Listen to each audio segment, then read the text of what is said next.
У адным сяле, неважна дзе, хадзіў баран у чарадзе.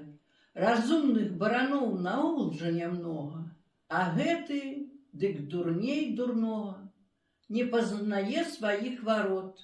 Відаць, што галава слабая, а лоб, дык вось наадварот. Ніколі не страчаў такога лбая. Калі нема разумніка пабіцца каб удвух, дык ён разгоніцца, ды ў сцену бух, у іншага бы выскачыў бы і дух, а ён нічога.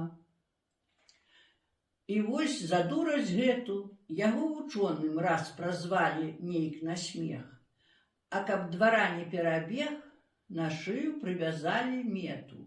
Што гэта за дыплом? Баран ні бэ, ні мя. Аднака ж перад кошкаю пачаў ён ганарыцца. А што ж ты думала, сястрыца? Хіба мне пахваліцца няма чым? Аб гэтым лепей помаўчы, сказала яму кошка. Каб ты быў разумнейшы трошка, ды розумам раскінуць мог авечым, то зразумеў б, што ганарыцца нечым. Бо заслужыў ты свой дыплом не галавой, а лбом. Другі баран ні бэ, ні мя, а любіць гучнае імя.